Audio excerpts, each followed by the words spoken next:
Sorry. So, I am starting another game. This time playing as early age Marverni, and this isn't. I don't. I don't think there's any mods that really change the gameplay of this. The last two games that I had played was Sloop's Comfy balance mod. But anyways, I'm gonna go ahead and do an overview of early age Marverni. Now that the game has started. And I'm going to do it where I basically have a 20 turn delay, 20 turns until I actually post the first video. And then if the game ends or I die, I'll post it all once that's done. Anyways, I'm going to go ahead and go through the roster like how I usually do. I'll start on the left for Marverni. And Marverni is basically it's based primarily on like classical era Gaul is what it's based off of, and like Gaul tribes, basically like where France is, and maybe some parts of Germany, that whole area. So I'm gonna go ahead and go through it, and and yeah. So first unit is a Marverny Slinger. As far as slingers go, this guy isn't actually terrible. His stats aren't bad because he still has a shield, and his melee stats are better than like most ranged units, and he's still 8 gold, so he has that going for him. He's actually kind of okay at being a siege staff. That being said, he doesn't have any armor. He doesn't. His morale is still hilariously low, like most other slingers. And he's only equipped with a dagger. He doesn't even have like a length one weapon. That being said, it does hit on an 11 instead of a 10, so that's kind of cool. Um, in addition, all Marverni units have these magical tattoos, and each tattoo can be a bit different. And for instance, this bear tattoo will give him, I think it's 15 invulnerability and 1 strength. I haven't actually ever played Marverni in a multiplayer game before. I actually like the nation a lot in the times that I have played it single player, but this will be the first time I've played it in multiplayer. But anyways, back to the unit. So I think they get +1 strength and then 15 invulnerability, and this spell to awaken the tattoo is an enchantment 3, and it takes like a nature 1 holy 1 priest to cast it on them. But with that, I mean, he hits a little bit harder. He's still not really that tanky because it's only like 15 protection. But I mean, he's there. There's your there's your slinger unit. Next unit is kind of similar to the slinger, but like a little bit more melee centric, and like his stats are basically the same, except he's equipped with a spear, so at least he has a length 3 weapon instead of a length 0 weapon, and he has a couple javelin throws. He's still 8 gold, which is kind of cool. 5 recruitment points. So if you really want to, I'm not saying you should, but um, you can you can still like dump a few of your scales and still shit out recruitment of these guys, and you can expand with them. Okay, just expect that you're gonna take a lot of attritional losses when you do that. Um, and so he has a little bit higher morale, and that's about it. But I mean, for 8 gold, I think you're getting a little bit more than what you pay for 8 gold. This is pretty budget. Anyways, we're gonna go ahead and go on the next one. This guy is a little bit better than the last guy. He also has javelin throws. He's also still 8 gold. He's a little bit more resources because instead of being completely naked, he actually has a hat. um, he has a iron hat, and but aside from that, his morale is actually still relatively low. Um, He still has the same bear tattoo, so 15 invulnerability, 1 strength, and then his defense is actually a little bit higher, because he has a sword and not a spear. So that's basically the same unit as the last one we just saw, but with a helmet and a sword. Alright, next unit. This guy is actually 10 gold, and his stats are really good, except he only has a hat and he still is naked. No armor. This particular dude, the Ambibet bare-chested warrior, has a different type of tattoo where it gives him 15 invulnerability and 1 attack skill rather than strength as compared to the bear tattoo. Still pretty cheap on the resources. Recruitment points is up a little bit, but 9 points is still like your average human. So you can still shit out a ton of these guys. Again, just tons of them. And they won't get completely mulched in combat because their defense is actually relatively good and they still have a shield. So these guys aren't too bad to use. If you really want to go budget and you dump your scales, you can definitely use Awakened Tattoo, and they can be okay, like cost-effective line holders, at least versus like melee units. If you run into magic and stuff, you're gonna be shit out of luck when you're using this unit. Um, Next unit is a unit that's actually not naked for once. He's a little bit more expensive than your average human. He's 11 gold, but you know, I would say that's still pretty cheap. 17 resources isn't like an absurdly high amount of resources, and he still has he has I mean above average hit points. He has 2 extra hit points. He has 1 more strength, 1 more attack skill, 1 more defense, and his protection is actually decent. He has, at least by early age standards, he has some armor on, so he's not naked. And he has a bear tattoo, so this guy's strength can actually go up to 12, and he's actually hitting decently hard at that point with his sword. And he still has 1 more attack skill and 1 more defense. So all around, like, this is a really cost-effective line holder for only 11 gold. Yes, please. This is a very good line holder, and probably if you're playing like Scales Marverny, this is probably the unit that you want to be spamming out as your line holder, because he's just, for 11 gold, I don't think this unit can be beat for decent stats across the board. So yeah, next up, this guy is a little weird. He's another naked dude with a hat on and a shield, but first of all, he uses an axe, so he hits a little bit harder than the sword infantry.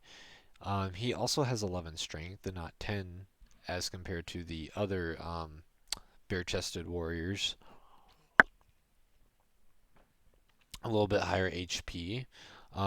Defense skill isn't terrible considering that he's using an axe. Um, and he is actually a berserker. He has berserker too. That's 11 gold. That's a little weird, right? Like, most units that have berserker are actually relatively expensive if you're gonna recruit them from forts. These usually units with berserker aren't cheap. So, he is another cost-effective unit that actually trades up rather well because with the Berserker, he's going to be hitting with an attack skill of 12 once he goes Berserk, and he's going to be swinging with 13 strength. For 11 gold, that's actually pretty damn good. If he's fighting something that's a little bit more expensive than him, that he can survive the hit from, with his shield, like say if he blocks his shield and a little bit of damage goes through, because he is still naked, like if he blocks the damage, this only has 16 prot, like even some spear hits will go through this, right? So if that happens, he'll go berserk, and then his stats will actually be pretty damn good for at least hitting stuff relatively hard. He also has Boer Tattoo, which is basically only gives invulnerability, but I think it goes up to 20. Don't quote me on that. I usually don't recruit this unit, but if you want a unit that wants to trade up effectively, this guy might be the guy that you want to recruit. His morale is also a little bit higher, but that doesn't really matter since he has Berserk. But anyways, pretty decent unit, not bad. Another noble. This is like similar to the Marverny noble warrior. Um, Except he's a lot more expensive. He's, well, I say a lot more, but he's a little bit more expensive. He's 14 gold rather than 11 gold. He has a little bit more hit points. Let me see. No, they both have 12 hit points. Same strength, but this guy's skills are a little bit higher. He has one more attack, one more defense. Um, and I think their morale is the same. No, he actually has a little bit more morale. Again, his tattoo is in limited invulnerability 15, and then I think because this is Magic Tattoo 2, it actually makes his attack skill go up to 14. Whereas I think this one is oh no, this guy's also I didn't I didn't notice this the first time I was looking through it. So he actually has Magic Bear Tattoo 2, so his strength will actually go up to 13 rather than 12. My bad.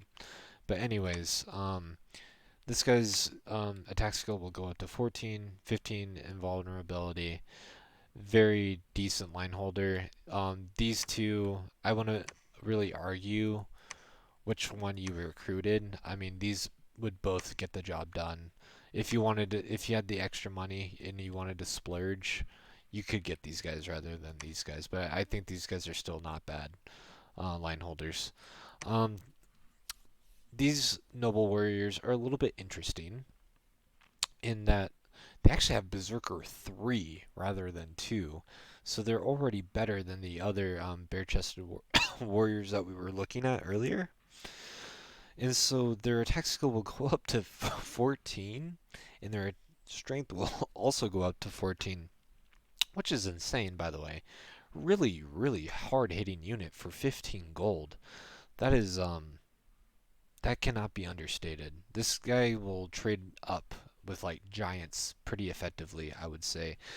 Granted, he has to survive the first hit, but if he does that, he'll hit pretty damn hard. Um,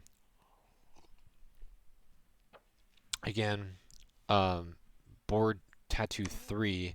Now, I don't know how much invulnerability he gets from this, but I want to say it's like 25. And so if your opponent isn't using magic weapons, this guy will actually be absurdly tanky, really tanky. Um, so this guy, if you're fighting elites that aren't sacred with no innate magic weapons plus, or innate weapon attacks that are magic, this guy will actually do really well against them. Really well. Marverni also, once we get to the mages, can do like Strength of Giants pretty easily. So you can realistically have this guy have a strength score of 18, hitting for an attack skill of 14. Um, that's crazy to me. That's bonkers. For only 15 gold, you're trading effectively with this unit. I think that's the whole point of this unit is like if your opponent is using stuff that is more expensive than what you are using, use this guy. This is your like I'm gonna outtrade you unit. So yeah, that's the noble Carnute warrior. Hornblower, I'll be honest, I never really recruit this guy. He's just a naked 20 gold dude that has a standard 1 effect, but like he doesn't even have a shield. He's gonna die in combat so quickly. And since he's not even wearing armor, I think he's actually faster. Okay, maybe he's not faster than these guys. It's a bit tricky to use this guy in the front line because he will still die and he's expensive, but at least he'll get there a little bit slower. Maybe if you were doing like box formation shenanigans, and he doesn't spawn in the front line of the box formation, he might be okay if you want to boost the morale of your troops. But honestly, I wouldn't even bother with this guy. He's just not even worth it. He just catches arrows, and yeah, don't like it. Next unit, this is your Sacred, the Boer Warrior, and he's similar to the Carnute Noble Warrior, but like Sacred.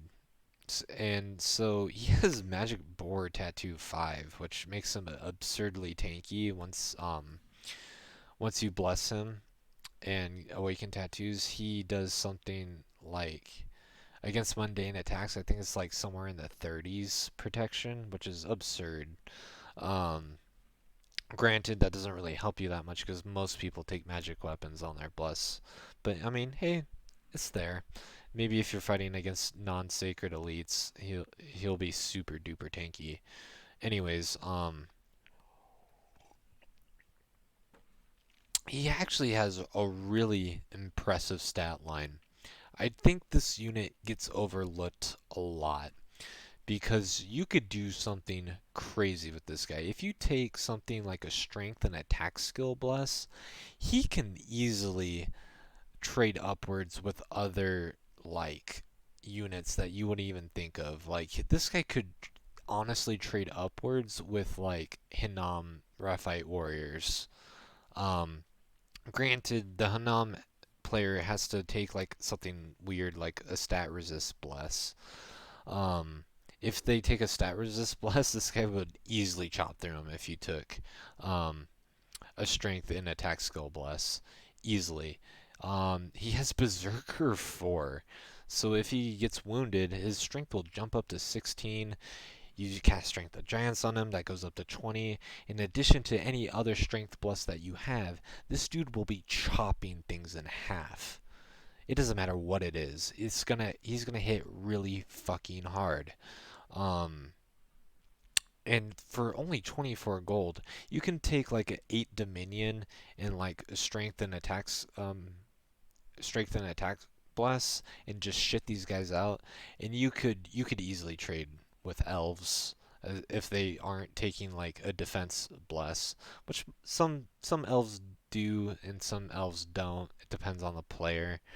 But if you do that, man, these guys will shred. These guys will shred elves, they'll shred giants, they'll shred anything. You'll just expect that you're going to lose a lot of them because if you're taking attack and strength blesses, they're not going to be resistant to elementals. They're not going to be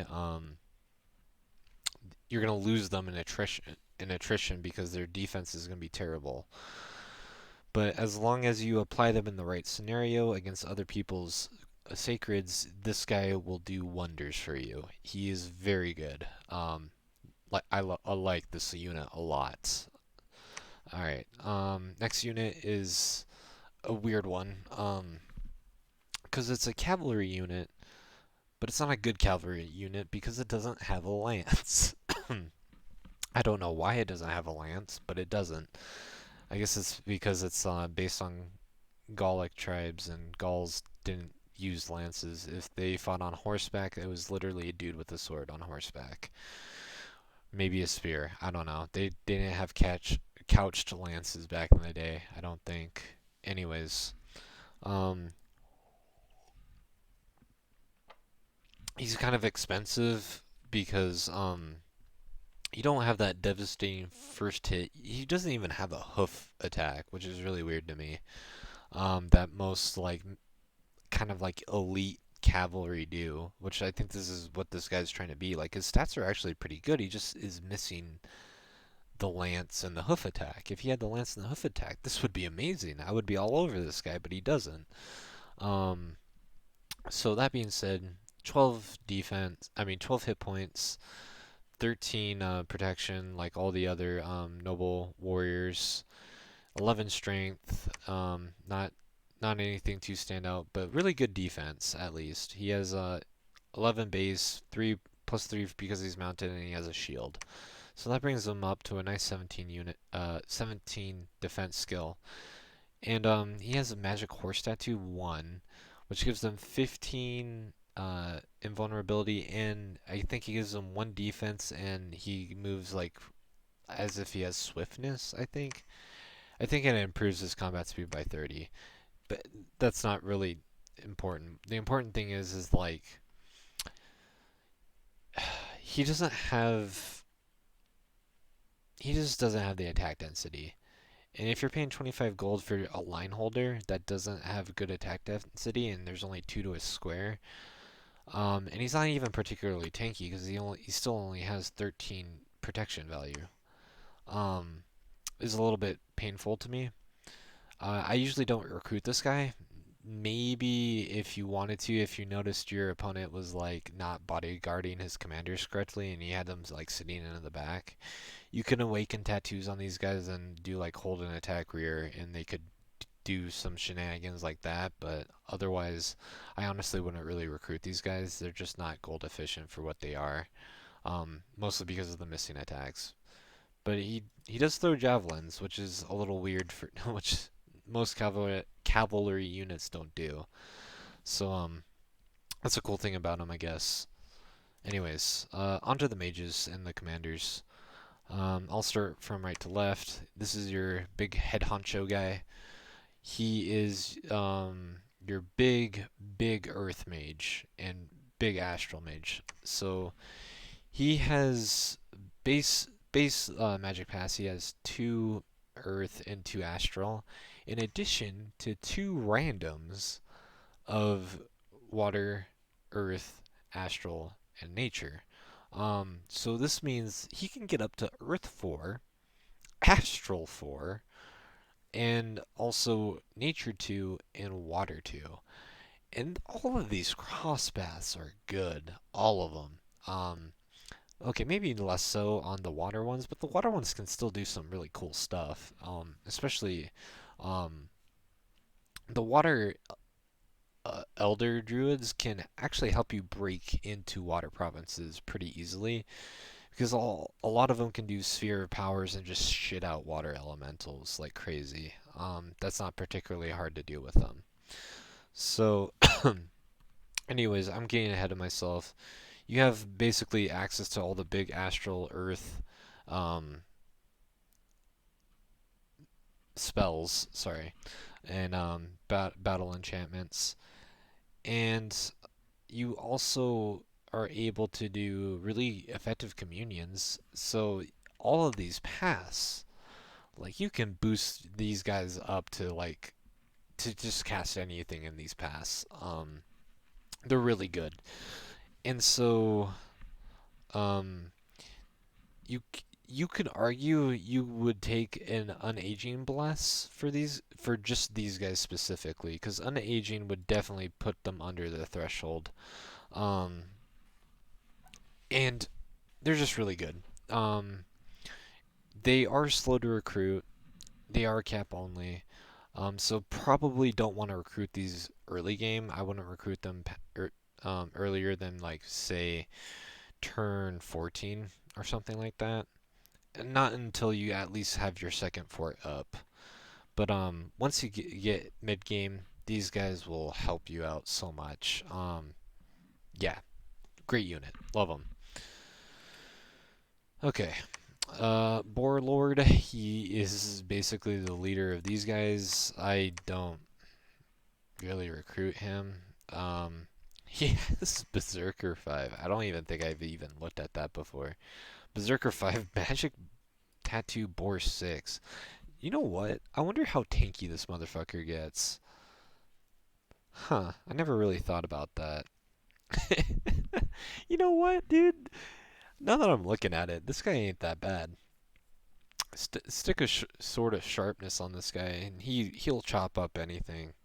He'll chop up anything, dude. Yeah, if you ever needed to kill somebody's god and you had an attack and strength bless, this guy will definitely do the job. Oh yeah, he will hit like, let's see, if you take like an attack +4, a strength +4, like he'll be if he's hurt, he'll be swinging on a 22 for 90 gold. That's insane, dude. That's crazy. and he'll be super tanky. I don't even know how much invulnerability Magic Board Tattoo 6 gets you. Um, on top of this, hell, dude, he might have some like mundane protection in the 30s or something like that. I don't know. So, for 90 gold, you know what? This guy's not half bad. I still wouldn't recruit him because he's competing for turns with this guy, but yeah, certainly not bad. Um, there might be an application for him, but the thing is if you're recruiting him, you're not recruiting this guy. So yeah. Druid, this is your guy that you're going to be spamming out of your forts most likely. He's your basic combat mage. He has Earth and Astral 1 as base paths, and then an additional chance at any of these 4 paths. Um, so Marverni is a little bit weird when it comes to communions because they can do any Earth and Astral spell pretty well because all of your mages have these paths. But they kind of are a little bit weird when it comes to water and nature because not all of your communion slaves will have those paths unless you specifically like set up an army to do that. And then when that happens, your mages will take more fatigue during the communions, and you have to be aware of that. So obviously, Marverni can do like personal regeneration on one master, and then all the slaves should get the buff, and that won't be so bad. But it is something you have to pay attention to when using these guys as slaves. Is just keep track of their paths and make sure that you don't accidentally kill them during your communion. That being said, he is relatively expensive for what he is. 175 for 3 passes, not cheap. Definitely not cheap. He is sacred though. He's a holy one. So he's also a priest, so his upkeep is at least a little bit cheaper. But try not to lose these guys. They are expensive. All right. The got the got two, I'm not even gonna try to pronounce this guy. This guy is basically your guarantee awakened tattoo caster is basically what he is. Because he's a guaranteed nature one and holy one, and then he also has an additional chance at these pass. Um, he is your easiest access to nature 2. I will say that about him. So stick a thistle and mace on him. He is your nature 3, and he can cast howl and all that good stuff without ever even needing like communion slaves. Um, he's a decent unit, but mostly he's gonna be casting like awakened tattoos for your dudes. So this Sequani Stargazer, he is a really cheap Astral 1 with Fortune Teller. So you can you can dump your Lex skills pretty easily on Marverni and just have these guys sit in any important provinces, like say that you don't want a lab to blow up in or something like that. And they're cheap. They're great communion slaves. They're good. There's nothing much more to say about them. They can magic duel other. I will say this: they are. Nobody likes fighting Marverni if they have taken Astral on their god, unless they're like Astral 7 plus, because otherwise these guys have a chance at killing gods if they're level 6 Astral and below because of magic duel, and that's kind of funny. Most nations can't do that. I think it's Marverni and Bandar Log that are the first two that come to mind. I'm sure I'm forgetting some others, maybe Sourmatia with their soothsayers, but even then, they're like more expensive than this guy. I think the soothsayers are like 55 gold, and like they only have a 90% chance. They have a 90% chance at Astral 1, whereas these guys are a guaranteed path in it. So that's funny. So yeah, that's a Sequani Stargazer. He's just an Astral 1, but really good unit. Love to have it. This guy's your priest. He isn't even cheaper than an indie priest, and he starts out old. Um, Try not to recruit this guy. Recruit the indie priest. Um, Although, now that I'm looking at it, I didn't realize he has 80 leadership. If you wanted to, he could be a really cheap commander. You might want to equip him with some shit, though, because this protection value is really low. So, could be a really cheap commander. Maybe you could use him as a ferry for troops, but yeah, I wouldn't want to waste fort turns on recruiting this guy usually. Um, Opponent chieftain. This guy is kind of important because he is an 80 leadership commander, but he's the only commander aside from the dude that we just looked at that has 80 leadership in your roster. All the rest of your dudes have like 60 leadership, so they don't have formations, which is a little annoying. So this is your only 80 leadership commander that, won't immediately die to one arrow if he catches it. So yeah, other than that, I wouldn't use this guy as a commander. His stats aren't too great for thugging. I mean, maybe you can thug with him if you awaken his tattoo and then have the dude retreat afterwards, and you give him like a sword and a shield. He might be able to take on some PD, but not my first choice for a thug. Um, yeah, but basically he's your 80 leadership commander. He also comes with inspiration 1, which is nice. Um, so this guy is basically the Carnutes, the Berserker dude's chieftain. 60 leadership, like I was telling you earlier. The rest of these commanders only have 60 leadership. Um, he has Magic Boar Tattoo 4. I don't know what that brings up his mundane protection value to, but I'm pretty sure it's high. So he might be able to fight in the front line if you really wanted to. You could equip him to do that. But just be aware he might die to like evocation spam or something. But anyways, all Marverni commanders have like this inspiration 1, or at least the chieftains do. Um, so yeah, probably wouldn't be recruiting too many of these guys, but maybe as like frontliners, commanders maybe could be fun, but probably not.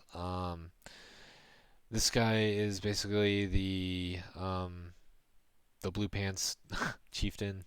He has a wolf tattoo too, so his attack skill will go up pretty decently high. You can maybe do the same thing with him as the Boardlord, or I mean not the Boardlord, the Carnutes chieftain, where you can equip him and have him run into the front line. That'd probably be okay. Probably not my first choice, but you could do that. He's only 55 gold, so he's not like super expensive or anything. This guy's even cheaper, and he has bear tattoo too.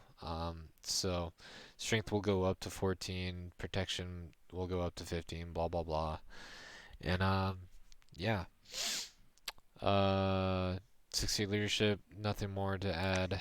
And then a scout. He's not even particularly that much better at scouting than other scouts. I think his stealthy might be a little bit higher, but that's about it. Um, and yeah, that's your scout. And so, with that being said, you know what? I'm gonna actually go over because I always forget to do this with my other national overviews. Um, I should look over the magic sites that your cap starts out with. So you get 3 astral gems, 2 earth gems, and 1 nature gem, which doesn't really help you that much in early wars because most of your gem income is centered around astral magic, and astral magic isn't really a path that helps a ton until later on in the game. I guess if you needed to, you can always do power of spheres to give your mages extra pass. But other than that, the astral gems aren't incredibly helpful. Um, the earth gems are nice, and so is the nature gem income. But like this nature gem income is basically a trickle. So with all of that being said, oh, forgot to mention, their temples are only 200 gold, which is nice. Cheap temples are always a plus. Um, So with that being said, I am gonna go ahead and go to my god. And this is my god. My god, it will be called the McRib is back. Um, which will probably give you a hint at what I will be doing. So, I took um I took the blood fountain so I can easily get blood vengeance, and then I also put 4 points into astral so I could get arcane finesse, and the arcane finesse will help both my spellcasters and whatever units I bless with blood vengeance for penning the magic resistance rolls. So every unit in the game should have a much harder time, or well, not much harder time, but will have a harder time resisting the blood vengeance check. And so, and I'll get into why that's important later. Marverni has a national summon where they basically get free spawn sacred boars, and boars have really high HP, so the fact that they have really high HP means that they're more likely to give their blood vengeance actually has a much more bang for their buck because the enemy has to chew through more hit points, and if they have to chew through more hit points, that means they have to do more checks of blood vengeance, and that's always good. Always good. And so that being said, I took Dominion 6 because I think that's what I could afford on the god. I like had 20, yeah, I had 23 points left over. I was like, all right, let's just pump up my Dominion a little bit. Um, and so I can at least get out a decent number of Boer warriors, which might help me out in the early game. But really, this bless is more about the bacon than anything else. Turmoil too, because most of the units that you have, um, the recruitment points aren't actually too high. You can definitely take Turmoil on Marverni and not really feel the effects of it. Um, like, even this Marverni Noble Warrior is only recruitment point 12. Like, it's not that bad. That's only 3 more recruitment points than um, other, like, indie soldiers. So, like, honestly, not bad. Once you start like recruiting these guys are 18. That's where it starts to get a little bit difficult. Even these guys are higher still at 21. So I'm probably gonna be recruiting mostly like these guys, maybe some of these guys or something like that. Um, so yeah, I have Turmoil 2, Productivity and Sloth. I have Productivity 3. Sorry. Um, to help get the resources to spam out these guys, and then Heat 3, because I think it's a little bit easier for this nation to get heat resistance than cold resistance. I could be wrong, but I feel like it's easier to get heat resistance on this nation. And then Growth and Death 3. I mean, it's a human nation that has no pop kill. You should be going Growth 3 when you can. And then Luck 3, because there is a multi-hero in this nation called the Bloodhenge Druid that has 2 blood paths. And eventually, I want to see if I can make my this nation at least a decent blood power. It won't be a very strong blood power because I just won't have the blood mages to take full advantage of it, but I will definitely be able to have some blood summons for sure. And they have really good cross paths too. That allows you to forge a lot of good blood boosters, and you can also their cross paths can even allow for like summoning ice general, the ice devil generals or whatever. Basically, they're like ice devils that are thugs that also have blood magic that are really good. And then I didn't have any points left over, so I didn't really touch my drain or magic scale. Didn't really see the point in it. You can go like, say, you could do something like this if you wanted to, and I wouldn't say that's bad. This might be a little bit more efficient, but everybody knows that I like luck scales because luck is fun. Um, And so yeah, that's basically my build. My early game plan is to get Conjuration 5 as quickly as possible. So I will be, there is a very short window of opportunity where I am kind of vulnerable before my god comes out with Blood Vengeance. I am definitely prone to being rushed, and Marverni's starting army isn't actually that good at expanding. Your starting expanding army has this unit and this unit, so um, expanding with them early game is a little bit tricky. So definitely turns like 1 through 12, I'll definitely be in a precarious position. But if I expand well and if I'm able to manage that, I will be setting up myself very well for the mid game.